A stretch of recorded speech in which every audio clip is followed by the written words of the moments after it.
PASSCast, o podcast sobre os mais diversos ramos da agronomia. Apresentado pelos alunos do Grupo de Extensão da Exalc, PASSES, projetando agricultura compromissada em sustentabilidade. Boa tarde a todos, me chamo Matheus, é mais uma vez um prazer estar aqui no PASSCast. Hoje mais um episódio muito legal, que tenho certeza que vai agregar muito para todo mundo. Então a gente é o Grupo PASSES, um grupo aqui da Exalc formado por estudantes que a gente quer, com esse projeto, transmitir cada vez mais conhecimento. Então hoje meu companheiro aqui de podcast é o Rafael, queria que você começasse se apresentando. Boa tarde a todos, sejam todos muito bem-vindos. Sou o Rafael, estou atualmente no 5º ano de Engenharia Agronômica. Muito prazer de estar aqui gravando mais um PASSCast, muito interessante, creio que vai agregar muito a todos. Pessoal, hoje a gente tem um convidado muito importante, Matheus Munhoz, diretor de agronegócio do BCG. Queria que você começasse se apresentando, mas antes eu queria te agradecer por ter aceitado o convite. A gente sabe como que a agenda é complicada e hoje você está aqui falando para a gente, falando para a nova geração, dando esses insights sobre o que você vê no dia a dia, sobre o que você vê no mercado, realmente para nós é muito valioso. Então, obrigado e com certeza vai ser ótimo esse episódio. Queria começar se apresentando, por favor. Eu que agradeço o convite. Para mim é uma honra estar numa instituição tão importante, histórica, que tem uma contribuição não só em termos de ensino, mas como também de formação de líderes, né, e uma importância na formação do setor, né, do agronegócio no Brasil. Então, é uma honra estar aqui com vocês. Hoje eu sou diretor de agronegócio no BCG. Eu comecei a minha carreira formando em engenharia de produção, né, em São Carlos. Eu sou do interior também, de Araraquara. Desde que eu me reconheço como gente, né, minha família também ligada ao setor, né, meu avô começou ali com cana, laranja, um pouco de pecuária também. Depois o meu tio deu sequência no negócio, meu tio que é formado aqui na Exalc também, né, conterrâneo aqui de vocês. E, bom, então sempre eu tive um apreço, né, uma conexão com o setor. Fui me formar em engenharia de produção, em especial porque eu gostava muito, além de temas de resolver problemas complexos, né, e aí a engenharia como um todo, né, me apresentou uma série de opções, acabei optando pela produção. Durante a faculdade também eu me conectei muito com as possibilidades aqui, como vocês têm, né, dos grupos de extensão, né, que alinham pesquisa, ensino, extensão. E ali acabei conhecendo também, me apaixonei pelo setor da consultoria, né? Que me dava então, não só essa possibilidade de resolver problemas complexos, mas também de ajudar as pessoas e ajudar as pessoas numa escala muito representativa, né? E aí comecei a trilhar a minha trajetória na consultoria, né? Passei por algumas consultorias de gestão ali no começo, né? A Visage, a Kearney, e hoje estou no BCG trabalhando com agronegócio em especial, né? Um setor que ele é muito representativo. O BCG, não sei se todos conhecem, né, o que é a consultoria, né, o que a gente faz no dia a dia, mas a gente ajuda grandes empresas, né, a resolverem problemas complexos, vão desde a parte de estratégia até operações, né? O BCG começou nos anos 60 lá em Boston, né, o Boston Consulting Group, com um grupo de professores de Harvard, e ali, muito no começo, voltado a inovações voltadas à estratégia, né, desenvolvendo novas formas de encarar o mundo dos negócios, né, desenvolvendo até frameworks, né, conceitos que foram depois bem adaptados ali no mundo mais acadêmico, como a matriz BCG, né, que eu aprendi na faculdade, eu acabei conhecendo o BCG ali. E aí, a partir daí, foi se desenvolvendo, foi ganhando robustez, atuando nas mais diferentes indústrias, né? Então, hoje o BCG ele tem pessoas atuando em quase todas as indústrias no mundo, hoje com mais de 90 escritórios, presente em mais de 80 países. No Brasil, está aqui desde 1997.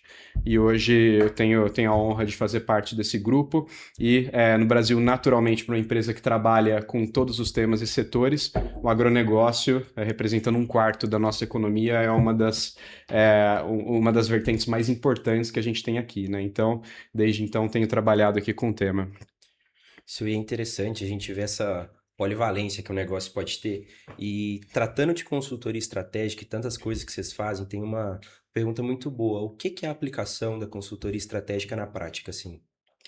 Então, a consultoria estratégica, ela, como eu comentei, ela visa ajudar clientes a resolver problemas específicos, né? E a partir daí a gente tipicamente cria uma parceria e a gente vai se aprofundando nessa parceria para cada vez mais gerar valor ali dentro das organizações, né? Então, a gente começou, né, com um braço muito forte no tema de estratégia, e aí dentro de estratégia você tem grandes decisões que uma empresa ela precisa tomar em alguns momentos, né? Então, momentos de crise, como que eu me reorganizo, como que eu me torno mais eficiente do ponto de vista de custo, em momentos onde há oportunidades de mercado, quais oportunidades eu devo perseguir, né? Eu tenho um orçamento sempre, quase sempre limitado, como é que eu faço as melhores escolhas ali de investimento que vão me dar o melhor retorno, que vão me possibilitar trabalhar nos mercados certos, no momento certo, com o produto certo, né? Então a gente acaba tendo um olhar muito holístico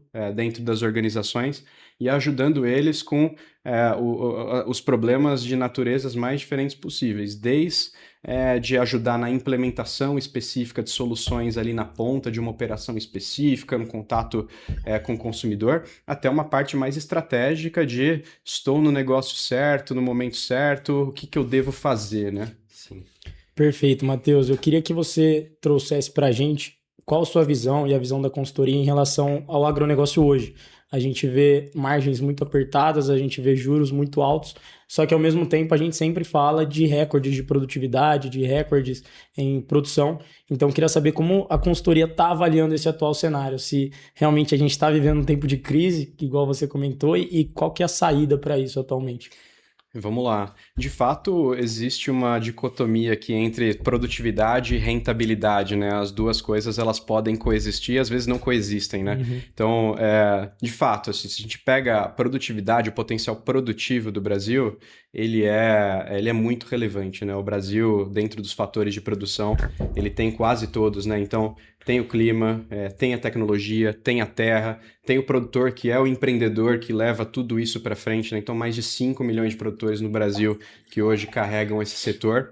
Mas, sim, a gente vive um momento bastante desafiador nessa safra e provavelmente na próxima safra, né?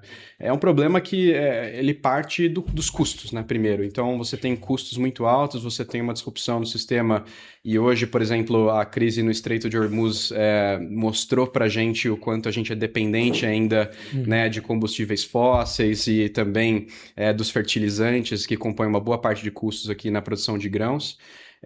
Dentro dos custos também a gente tem uma questão ainda que ela continua muito prevalente, que são as taxas de juros muito altas no Brasil, que acho que inviabilizam ou dificultam aqui uma série de investimentos. Aliado a isso, ainda você tem os desafios relacionados ao seguro, né? O seguro rural, então menos de 7% das terras hoje no Brasil tem a cobertura do seguro rural. E aliado a isso, você tem um momento de preço baixo das commodities, né? Então você tem no mundo ali, o mundo produziu muito, tem um excesso de oferta em algumas delas, o preço está baixo.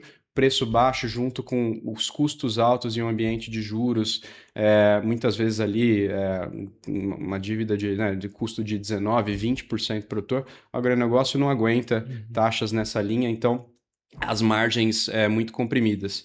E aí eu vejo que nessa safra e na próxima, né, tem um divisor muito claro de águas, que é o patamar de produtividade. Aqueles produtores que conseguirem alcançar uma produtividade elevada o suficiente, né, acima da média, eles vão conseguir fechar no azul. Muitos deles, né, que estão abaixo ou na média, vão fechar invariavelmente no vermelho, né? Então, acho que é mais que uma questão aqui também de produtividade, é um desafio muito grande de gerir o caixa, né? Quando você tem preços baixos, né, o custo muito alto, e você tem também um ciclo que você tem que gerir esse capital, né? Então você pega o empréstimo, contrai o empréstimo ali no começo da safra, depois você enterra esse capital, você espera ele crescer ou engordar, né? E aí depois disso você vai reaver ele no final. Então saber gerir isso com um custo de dívida alto não é para qualquer um, eu diria que é para poucos. E acho que essa é a grande origem aqui desse desafio que a gente vê.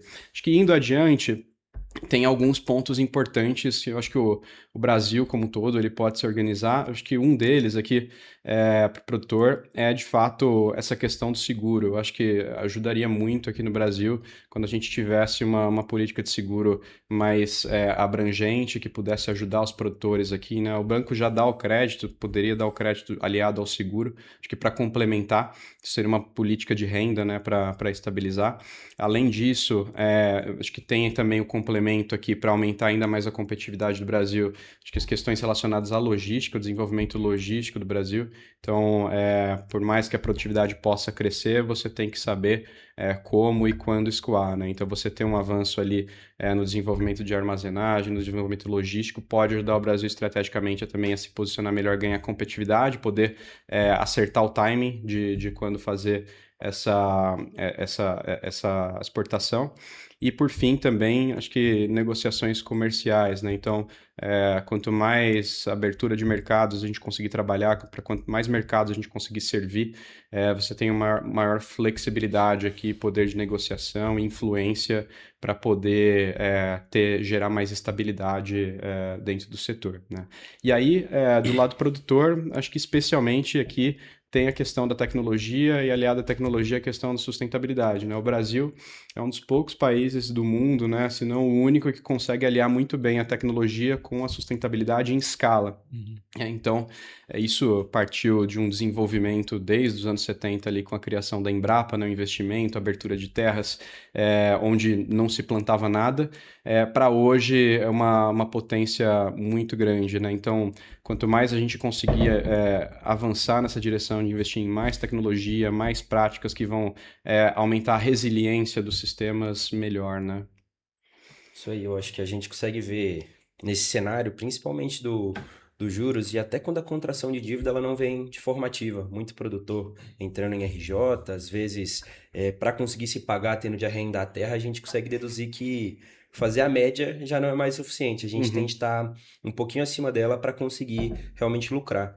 E com isso eu queria te perguntar como que, pensando dessa forma, a gente consegue trazer essa tecnologia para o produtor? Porque se ela é necessária de fato para aumentar a produtividade, como a gente faz ele ser um pouco mais aceptivo a isso? Como que é essa dificuldade? Vamos lá. Então, acho que o produtor, por natureza, né, ele é um empreendedor antes de ser um produtor, né? Então, é uma pessoa que vai fazer conta, né, e vai avaliar o melhor momento de tomar um determinado risco para poder investir nessas tecnologias que vão avançar na produtividade. Acho que num cenário que se apresenta com mais desafios, né, com margem comprimida, que gera, por sua vez, uma maior percepção de risco por parte de quem empresta o crédito para o produtor, e vai aumentar o custo da dívida, e aí o produtor vai receber menos dinheiro com um preço mais caro, isso é um desafio, né?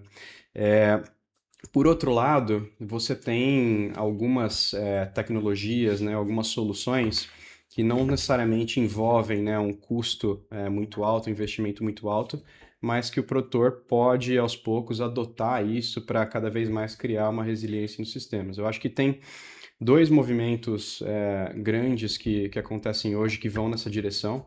Acho que um deles, principal, a gente vai ver agora, principalmente com inteligência artificial, muitas soluções surgindo nas propriedades, não só do ponto de vista de estarem aliadas ali aos equipamentos para coletar mais informações, ajudar o produtor a tomar decisões mais rápido no campo e ser mais eficiente no mesmo espaço de terra, como também nos sistemas de gestão que estão por trás.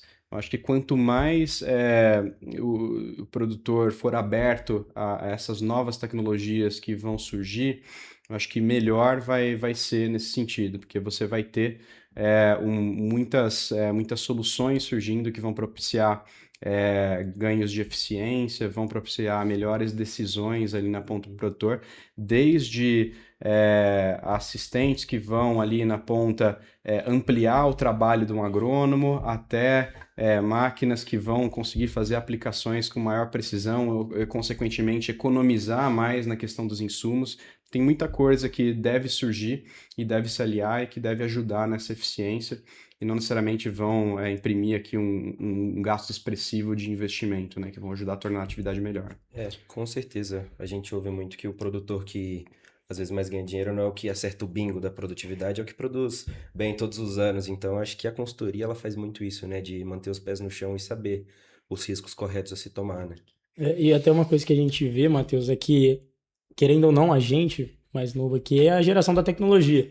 É a geração que realmente vai tentar trazer a IA para o campo, vai tentar trazer essas tecnologias que o produtor, muitas vezes, o produtor mais antigo não está acostumado. Uhum. E aí, só voltando para o tema de sustentabilidade que você comentou, você falou um pouco sobre a relação do Brasil com a sustentabilidade. Eu queria que você talvez reforçasse um pouco mais qual que é a atual situação do Brasil em relação à sustentabilidade comparada a outros países. E se você acha que o produtor ainda tem como se fosse um pé atrás com a sustentabilidade, sistemas produtivos, queria ouvir sua opinião. Vamos lá, você tocou num ponto antes da sustentabilidade muito importante, que é o desafio geracional que a gente tem hoje, né? Eu acho que é muito importante e eu acho que tem algumas coisas muito interessantes que a gente no BCG tem visto a respeito disso, e aí depois eu volto aqui no ponto da sustentabilidade. Perfeito. A gente fez uma pesquisa no ano passado com 1.350 produtores, uma pesquisa que a gente fez de maneira presencial, porque a gente sabe das dificuldades, principalmente com as gerações mais velhas, que têm de responder uma pesquisa online, do nível de confiabilidade da resposta que o produtor vai passar, né? Muitas vezes desconfiado não vai passar as informações ali para uma pesquisa. Então a gente conseguiu um parceiro justamente para fazer essa pesquisa presencial, estatisticamente significativa. E aí a gente tem uma metodologia no BCG que no passado a gente usava ela para o varejo, que é o DCG, que a gente chama. E esse DCG é uma metodologia que você vai segmentando o comportamento das respostas que as pessoas vão dando como uma árvore de decisão. E aí você vai vendo que tipos de características dessas pessoas são importantes para o comportamento dela, para ou a aquisição de um insumo ou para ela tomar uma determinada decisão. E a gente usava isso muito no varejo para segmentar consumidores, e a gente, ano passado, discutindo lá internamente, falou, por que não adaptar essa metodologia aqui para a gente tentar entender melhor a mente do produtor rural, né? E aí a gente a gente aplicou essa metodologia, a gente fez a pesquisa e a gente descobriu coisas interessantíssimas, né? Uma delas é que a gente sempre tem uma discussão aqui, né, sobre o produtor rural, né, separando o pequeno produtor do grande produtor, né? O pequeno produtor é assim e o grande é assim. Tudo bem, isso é justo, né? E tem algumas questões que de fato são pertinentes ali associadas à escala produtiva, mas não para aí, né? Então, quando a gente fez essa segmentação de quais são os principais diferenciadores que, de fato, mudam ali a personalidade, a característica dos produtores, a gente aprendeu que, por exemplo, né, a questão geracional ela é muito mais importante que a questão da escala na adoção de tecnologias. Então, você tem um grupo ali de mais de 45 anos, né, que foi a primeira ou a segunda geração, muitas vezes, né, que hoje toma as decisões e toma um risco muito mais com base no conforto, na estabilidade, na possibilidade de assegurar que ele vai passar ali o negócio para gerações adiante, do que, de fato, uma pessoa que está buscando ativamente a melhor tecnologia, a máxima eficiência a todo momento, né? E, inclusive, o vínculo de confiança dela é muito mais voltado a produtos que eu sei que não vão me dar dor de cabeça ou que me trazem um certo conforto, uma certa segurança de como eu vou operar. E claro que isso, né, é uma distribuição normal, né, nem todos são assim, mas grande parte é.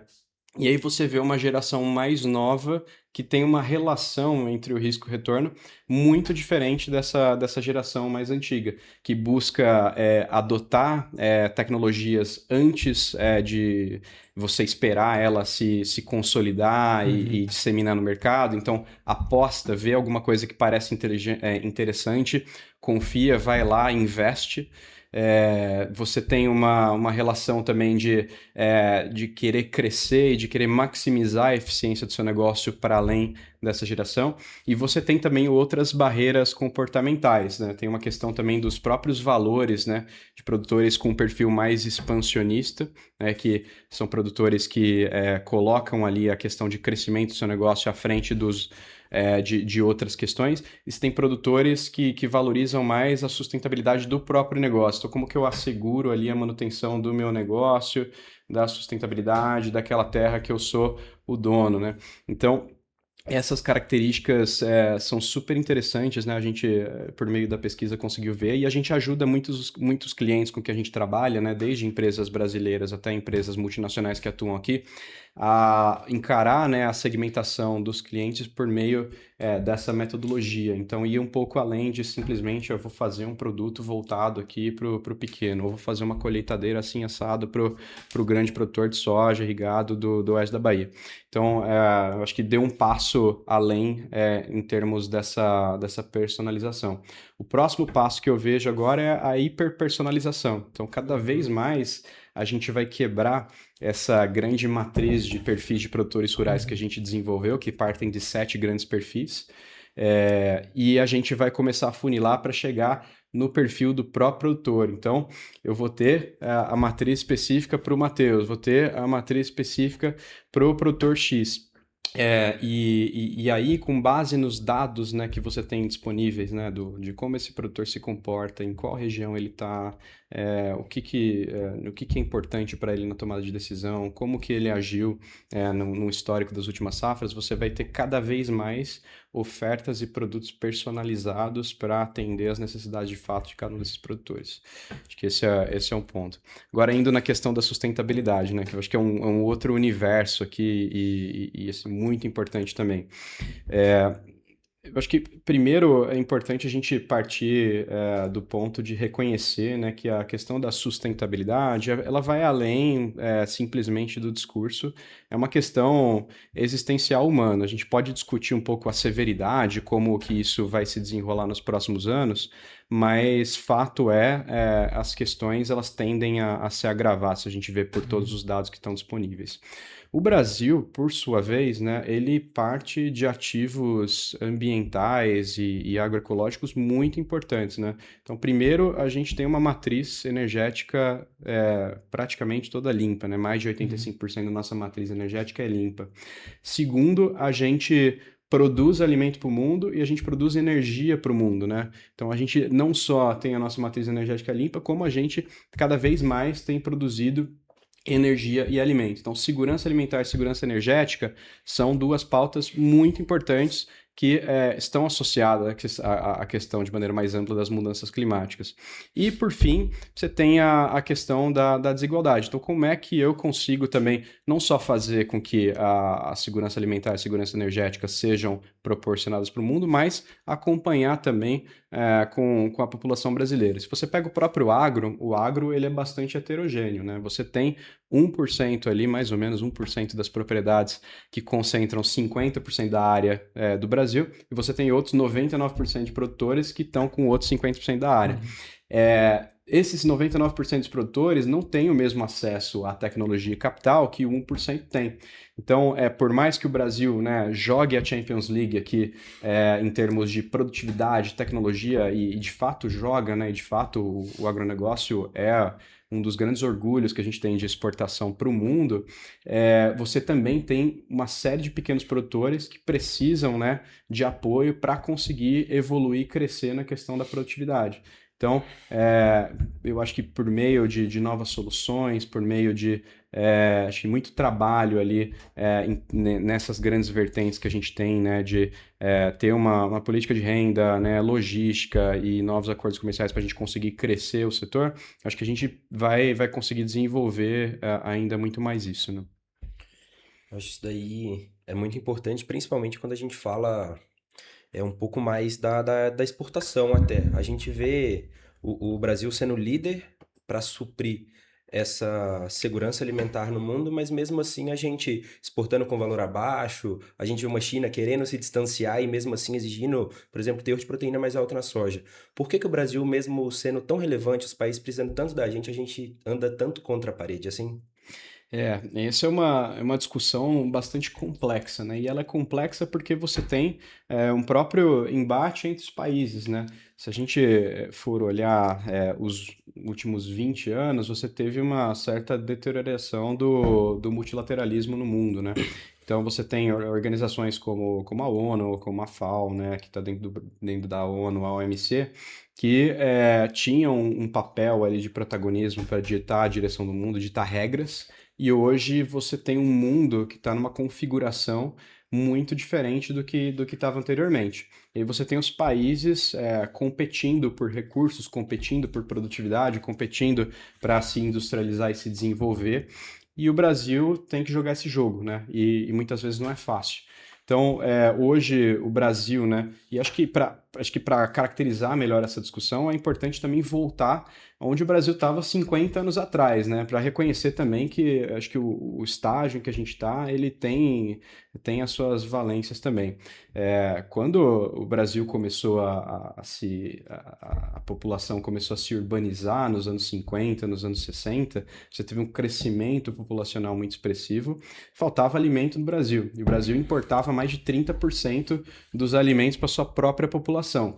Com a criação da Embrapa, com o avanço para o Cerrado, com o desenvolvimento da agricultura, com muita tecnologia tropical, a gente conseguiu reverter esse quadro e o Brasil passou de importador para exportador de alimentos, né? No começo dos anos 2000 já era exportador relevante. Em 2000, salvo engano, já exportava cerca de 20 bilhões de dólares e de 2000 para cá a gente passou a exportar 170. Então teve um crescimento muito expressivo, acho que com o crescimento populacional de países como a China, a Índia e de novos acordos, o Brasil conseguiu desenvolver e acelerar esse mercado.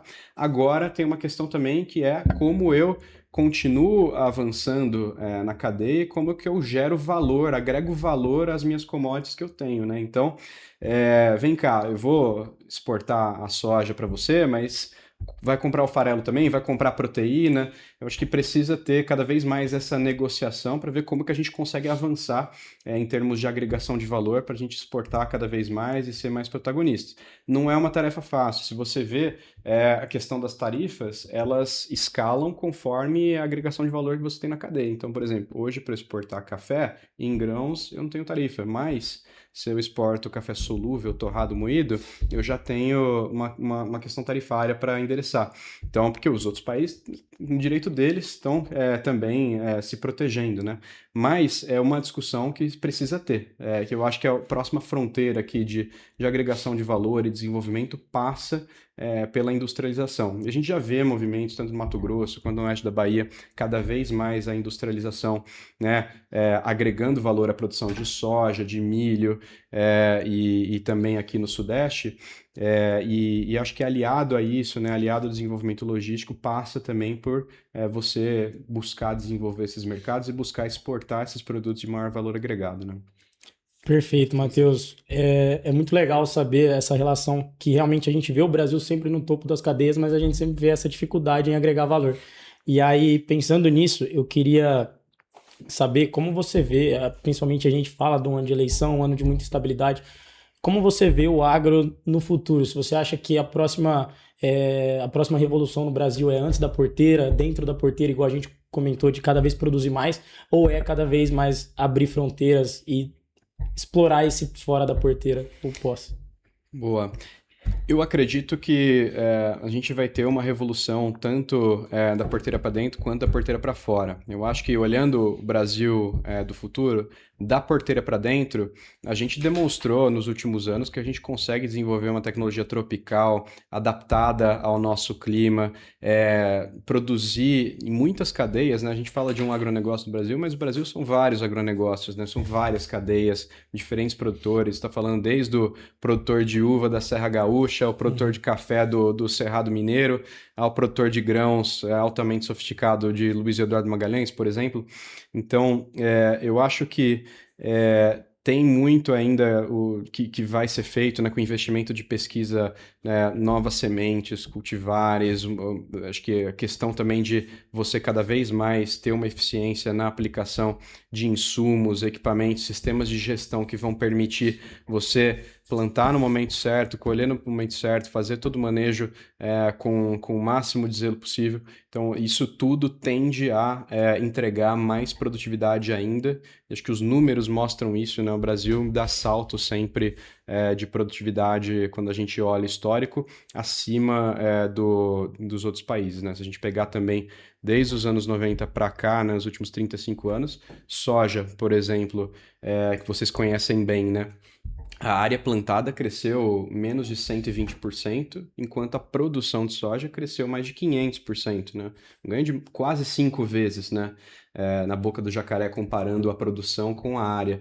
Você vê como a gente entrega a produtividade numa mesma área e faz isso tudo com sustentabilidade, né? Porque se você for pegar toda a área que eu precisaria ter para plantar, né, com o nível de produtividade que eu tinha 30 anos atrás, eu precisaria de mais 120 milhões, 130 milhões de hectares, que hoje eu não tenho. Eu planto em 84, desses 84, na verdade, são 60, porque eu faço 2, às vezes 3 safras na mesma área, né?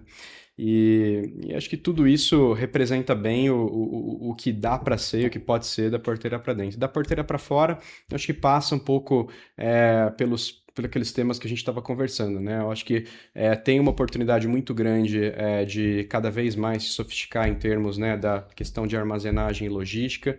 Acho que tem uma oportunidade aqui grande para a gente trabalhar e servir cada vez mais os mercados. E tem também uma oportunidade para, economicamente aqui, né, se a gente possibilitando as soluções aqui, garantir um seguro, né, que seja bastante apropriado aqui para garantir a estabilidade de renda, né? Com certeza. A gente tem um cenário que o produtor ele tá muito endividado, né? Eu tenho até uma pergunta um pouco mais extensa, que é esse problema. A gente teve uma sinistralidade muito alta em 2020, 2021 e a gente vê que o ramo do seguro ele tá muito ressabiado com o produtor. Você acha que isso é um problema um pouco mais voltado para prosseguimento de seguridade? Ou esse é um problema um pouco mais associado ao hábito do produtor de às vezes rolar uma dívida, continuar expandindo mesmo estando inadimplente? Como você vê isso atualmente no Brasil?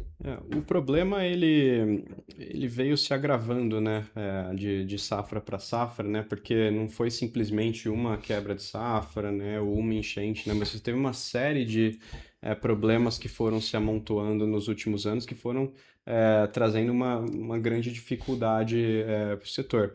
Eu acho que, como eu comentei, né, o produtor, antes de tudo, ele é empreendedor, né? Então ele busca fazer conta e busca entender qual que é a melhor configuração ali para ele dar continuidade no negócio dele e crescer e prosperar.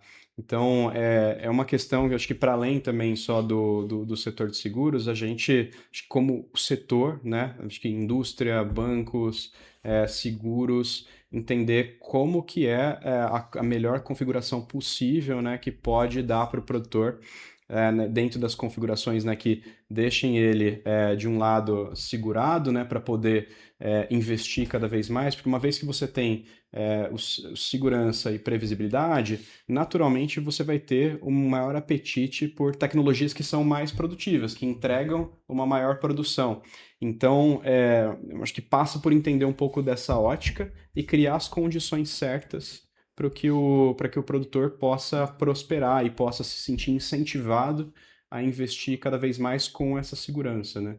Acho que toda a cadeia aqui tem um papel de olhar e ver como que pode contribuir, né? Você tem uma série de iniciativas isoladas, né, dentro da indústria de insumos, da produção, e eu acho que quanto mais tivesse esse olhar holístico, né, de como a cadeia pode contribuir, olhar, né, encontrar sinergias, eu acho que mais se cria ali um ambiente para que o produtor se sinta incentivado, né, a tomar esse investimento. Perfeito, Matheus. A gente também vê sempre um dado muito importante que a maioria das empresas, a maioria dos empreendedores mesmo acaba chegando a uma falência, um caso de RJ na terceira geração, que muitas vezes é a nossa. Queria saber como que você avalia isso, qual que é o principal erro que o produtor, ou se é na passagem de sucessão, se é realmente na gestão interna da empresa, como que a consultoria consegue ajudar nisso? Boa, vamos lá. Esse de fato é um problema bastante crítico, né? Quando a gente olha, acho que tanto do ponto de vista da sucessão, que às vezes, né, você tem uma disrupção ali no modelo de gestão, mas também olhando de maneira contínua ali, depois de safra, como você encara o negócio. Eu acho que quanto mais o produtor buscar conhecimento para se qualificar, não só tecnicamente, que geralmente o produtor é bastante qualificado tecnicamente, mas gerencialmente também, que é uma parte chata, mas que faz toda a diferença, melhor. Né? Eu acho que da parte gerencial, um dos grandes desafios que você tem é fazer a gestão do fluxo de caixa, né?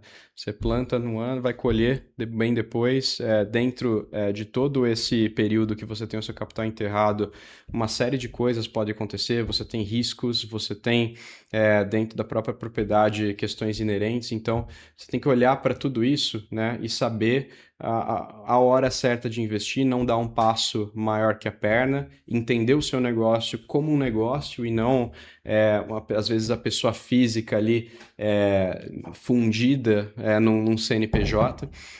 E quanto mais você tem esse olhar ali mais organizado para o negócio, para entender a hora certa de fazer os investimentos, fazer uma boa gestão de caixa, entender o que é e construir o seu demonstrativo, entender o que é o seu balanço, entender que um é a foto e o outro é o filme, e se valer ali de melhores conhecimentos de gestão e de finanças, eu acho que tem um espaço que dá para ser buscado de buscar um patamar melhor, de ser mais organizado, de conseguir construir uma melhor gestão em cima disso.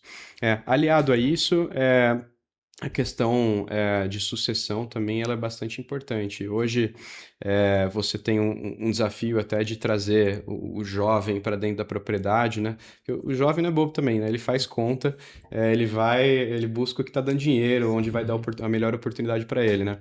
E você tinha no passado ali um melhor momento, né? Com um ciclo de margens altas, que naturalmente você tinha pessoas que estavam sendo atraídas para o negócio. Hoje está mais difícil, né? Mas é também um desafio grande você garantir a sucessão do seu negócio, né? Então, e capacitar essas pessoas, né? Então, trazer a melhor tecnologia, trazer o conhecimento, educar, buscar, né, capacitar os filhos, né, os sucessores, para que eles possam dar continuidade no negócio e assim manter a prosperidade, né?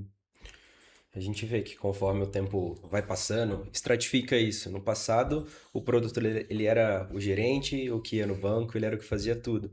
E conforme passa a geração, principalmente falando de sucessão, a gente vê que os filhos eles têm integrado muito mais esse quesito da gestão do que de fato o quesito prático, que às vezes as propriedades se apegavam muito atrás. Você pensa que é nesse ponto de gestão que vai precisar ser mais especializada que a IA vai entrar como chave no agronegócio? Também. Eu acredito que a IA vai entrar em uma série de temas no agronegócio. Um dos temas que ela vai trazer uma série de benefícios, talvez os maiores benefícios, eu acredito que seja na questão da gestão.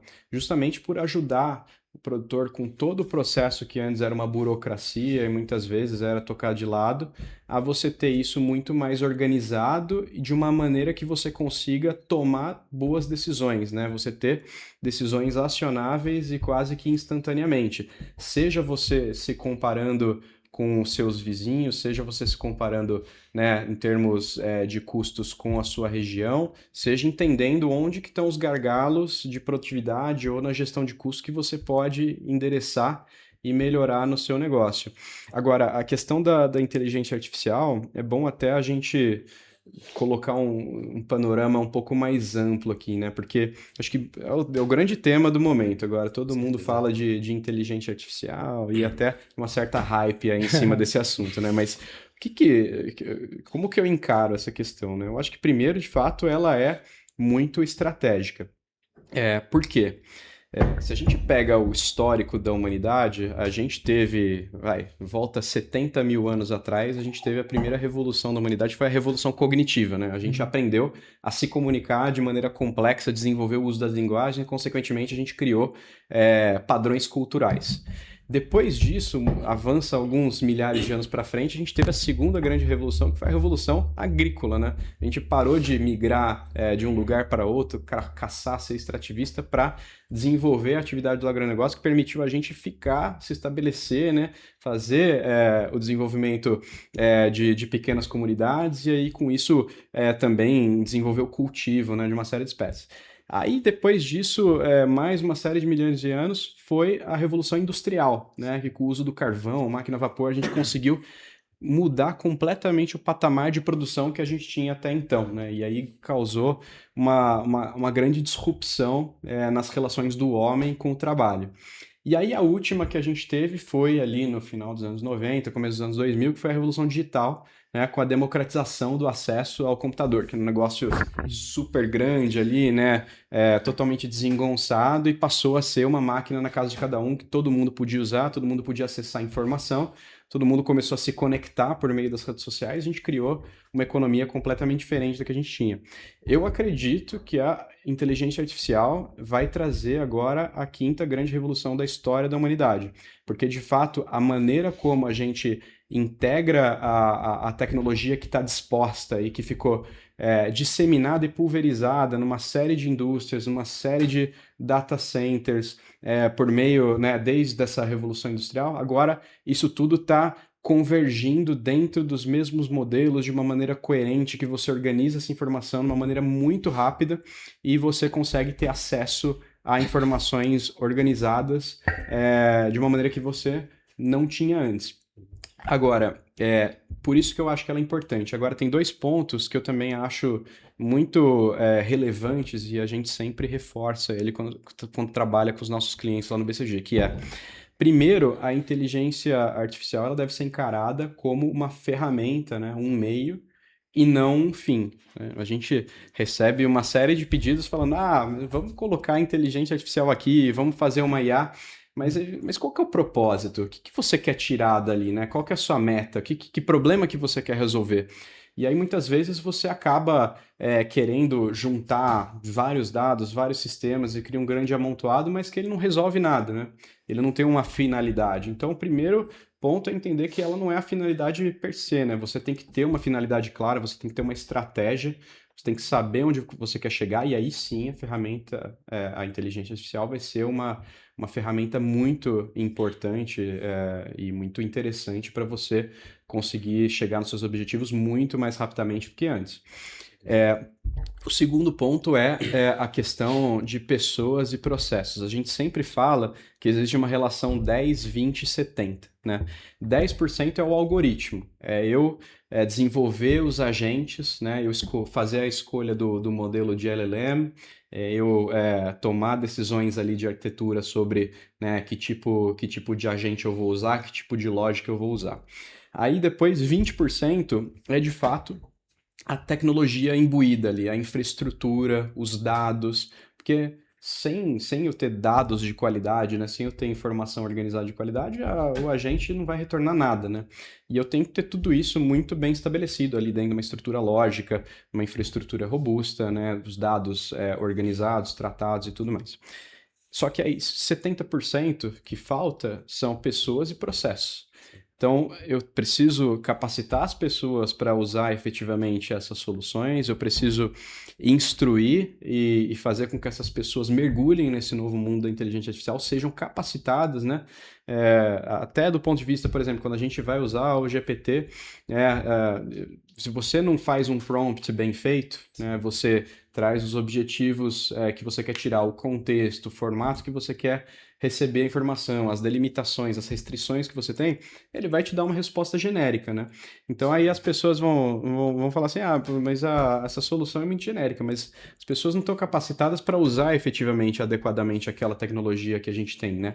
E junto com isso vem os processos também, que eu tô tornando os meus processos mais eficientes dentro da minha organização, eu estou fazendo isso da melhor forma, eu estou resolvendo um problema ou otimizando alguma coisa que deveria existir, ou antes disso eu deveria fazer uma outra coisa, né? O próprio Elon Musk fala, né, que o problema do engenheiro é querer otimizar uma solução que não deveria existir, né? Então, Acho que passa por entender muito bem os processos, o que você quer tirar, capacitar as pessoas, e aí sim você faz um uso adequado da inteligência artificial. Tudo isso supervisionado, né? Acho que as decisões, a gente vai passar um grande momento agora nos próximos anos que as decisões da inteligência artificial precisam ser supervisionadas, você precisa ter o apoio humano, você precisa ter a qualidade, e isso influencia até na questão dessa qualidade mesmo do resultado que você tem na ponta. Quando você está falando de produtor rural, por exemplo, um agente para o produtor que vai ajudar na ponta o agrônomo, né, ou o técnico que o produtor recebe na propriedade dele. Puxa, para não ser uma solução muito genérica, eu preciso ter os dados de qualidade, eu preciso ter os dados daquela região específica do produtor, eu preciso ter um técnico que vai usar aquela solução e vai iterar em cima dessa solução até ela ficar boa, para treinar, né, esse modelo, estabelecer ali os limites do que ela está respondendo bem e não está respondendo bem. E eu preciso de tempo para coletar informações suficientemente boas daquele cara para eu poder gerar o máximo de valor e, de fato, trazer informações personalizadas que são daquela propriedade. Senão, eu sempre vou ficar no nível mais genérico, que é passar uma série de recomendações que são mais gerais, né? Não adianta nada eu ter todo o conhecimento da internet do mundo se eu não tenho, né, essa precisão ali, se eu não tenho os dados daquele produtor naquele momento específico para fazer o acompanhamento e aí sim triangular tudo isso e personalizar. Matheus, vou até ser um pouco direto em relação a essa pergunta. Você acha que o agro, em relação aos outros setores da economia, ainda está ultrapassado na inteligência artificial? Eu diria que no Brasil, sim e não. Eu acho que tem uma dicotomia aqui no agronegócio, que você tem produtores altamente tecnificados e que tem uma familiaridade muito grande e uma aceitação aqui a novas tecnologias que é muito grande e que se compara a qualquer outro setor do mundo, para não dizer que o Brasil fica à frente, às vezes, nessa questão da adoção tecnológica. De fato, né, para a agricultura de larga escala, em muitas regiões do Brasil, quando a gente fala principalmente da produção de grãos, o Brasil é exemplo, né, na adoção de tecnologia, e na inteligência artificial não é diferente.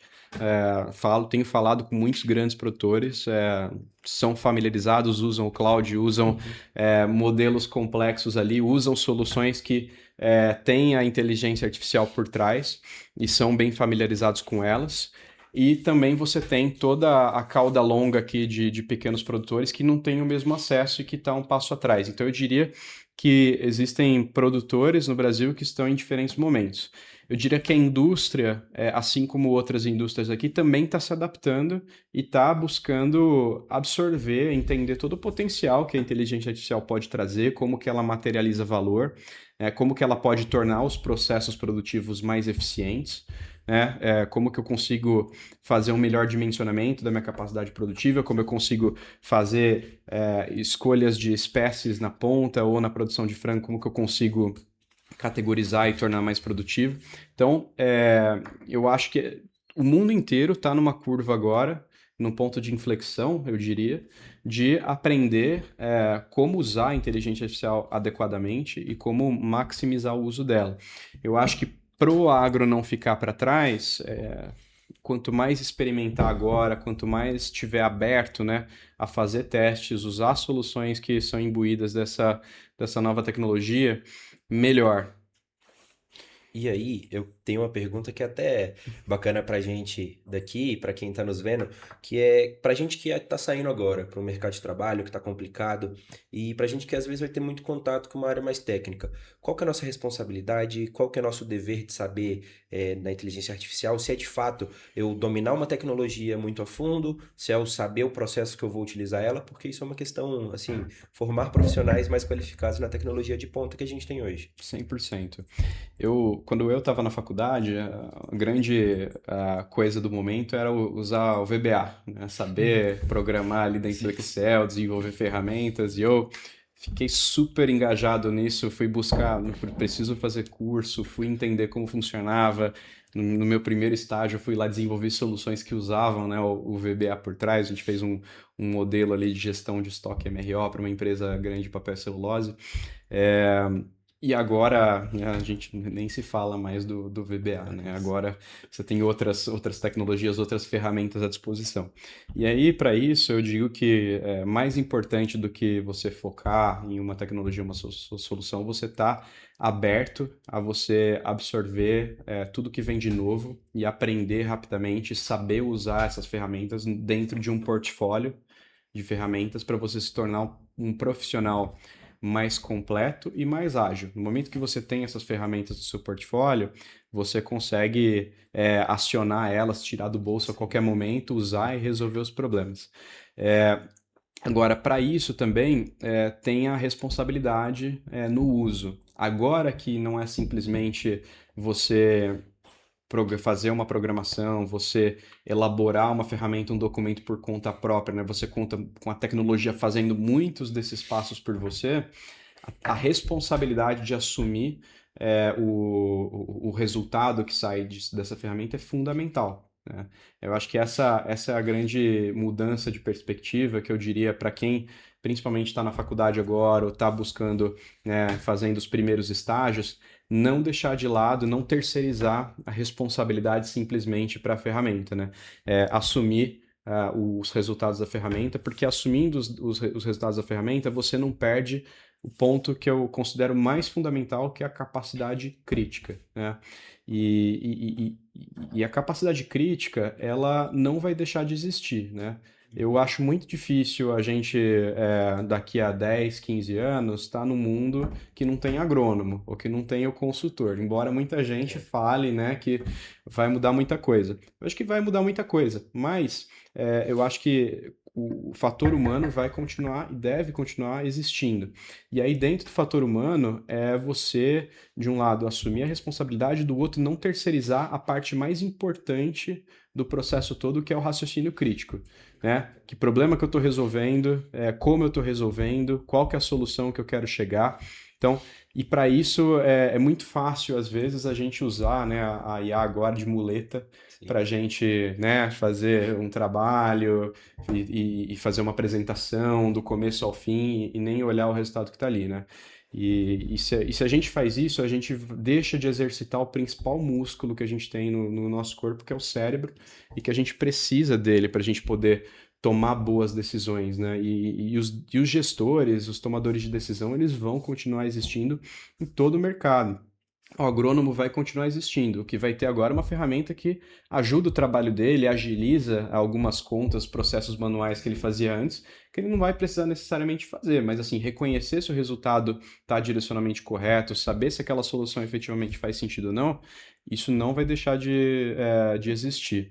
Dou até um exemplo que o pessoal da velha guarda no mundo da consultoria também, quando começou o escritório no Brasil no final dos anos 90, falava que os primeiros projetos eles iam na biblioteca municipal lá, pegavam os arquivos do IBGE, né, para você ver ali os números no censo, aí anotava no caderninho, voltava para o escritório, aí fazia as contas, montava o gráfico com aquelas folhas de escala logarítmica, botava no flip chart para apresentar para o cliente.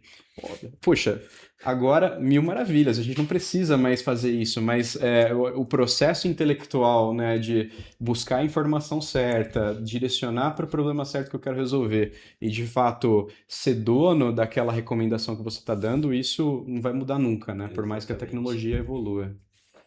Excelente. A gente que está na universidade, que a gente está numa universidade de renome, a gente sente falta ainda da gente ter essas disciplinas, da gente ter esse contato mais direto com as tecnologias. Pensando nisso, você que está no mercado há um tempo, eu queria saber se você sente que essa nova geração que está saindo da faculdade chega preparada para o mercado de trabalho ou ainda a gente tem essa deficiência? Eu acho que chega. E no BCG a gente tem o privilégio de poder contar com as melhores mentes ali que a gente recruta, né, de todas as ótimas universidades do Brasil, né, e a Exalc é uma delas. A gente recruta de todas, né, as grandes federais do Brasil, aqui no estado de São Paulo, a USP, Unesp, Unicamp.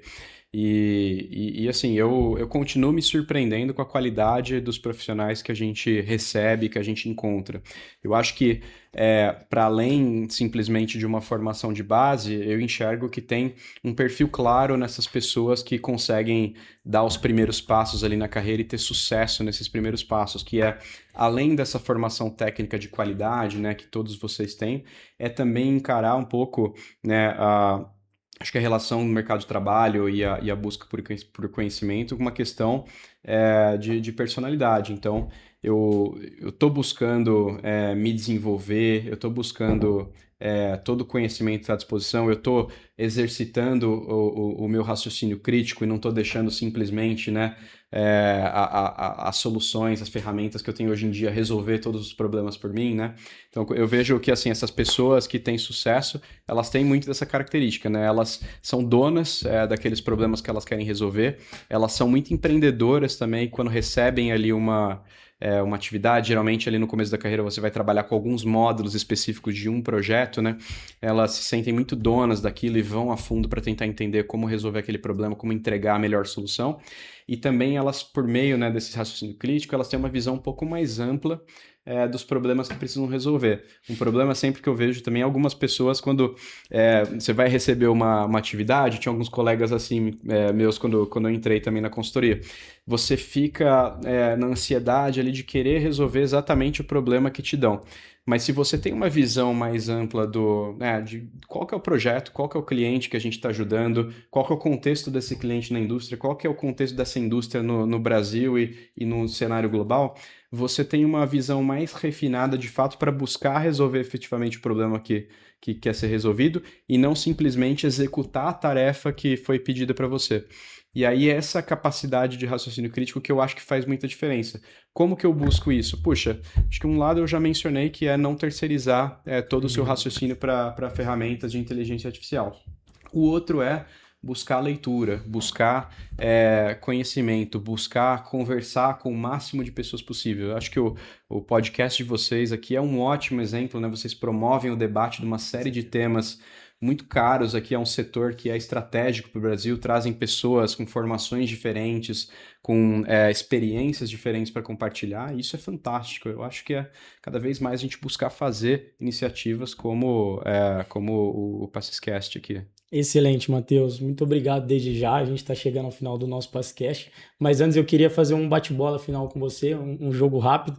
Então, tem até umas coisas que a gente já falou durante o episódio, mas acho legal. Então, a primeira pergunta, uma tecnologia que vai mudar o agro. Inteligência artificial. Uma habilidade indispensável para um profissional hoje no setor. Independência, capacidade de raciocinar por conta própria, né? E a vontade de aprender cada vez mais. Dados ou experiência?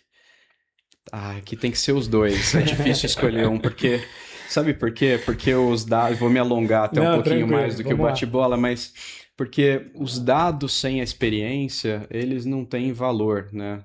Ou pouco valor. Mas se você alia, né, a boa experiência do profissional, né, a vivência, toda a trajetória que vai culminar, né, e o olhar para os problemas por meio de diferentes prismas com a informação, aí sim você tem, né, uma boa tomada de decisão.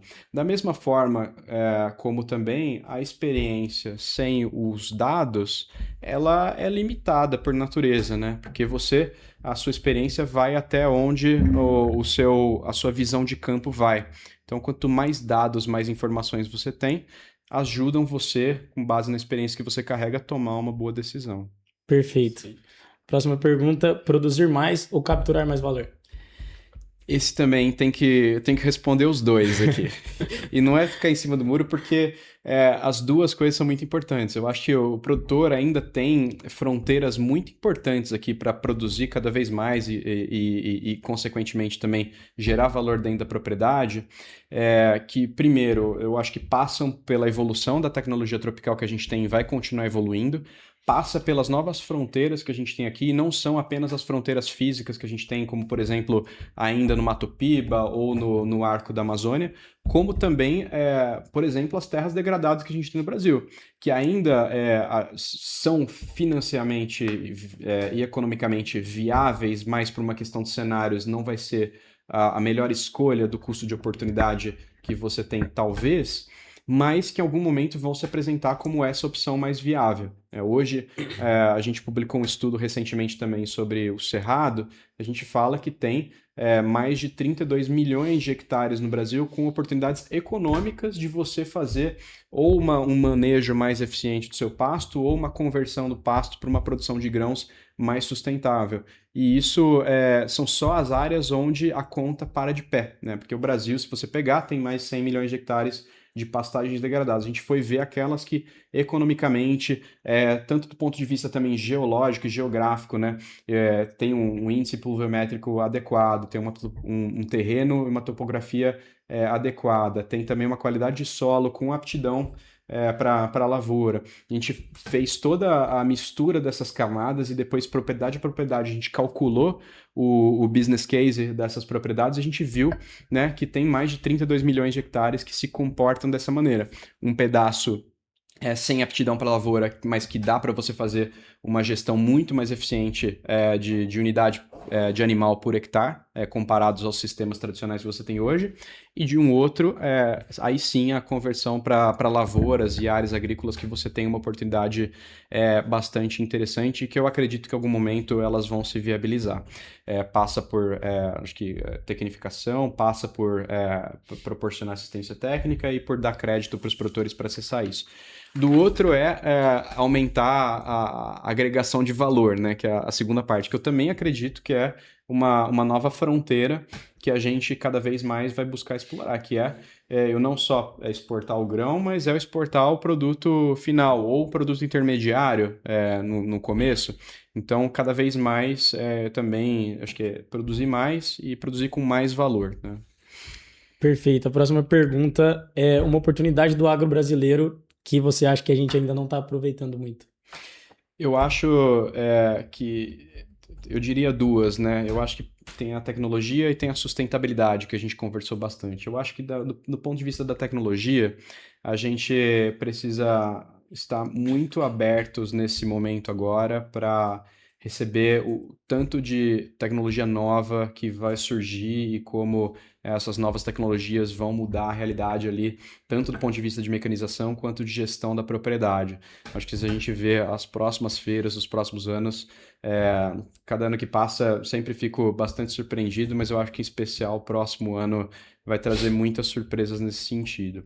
Do outro, da sustentabilidade, eu acredito que a gente tem essa grande fronteira, como eu mencionei, né, de mais de 30 milhões de hectares que estão aí, né, para a gente aumentar a produtividade, que hoje tem um índice muito baixo de produtividade pecuária ou que não tem atividade econômica, que com investimento você consegue recuperar e que você consegue produzir mais.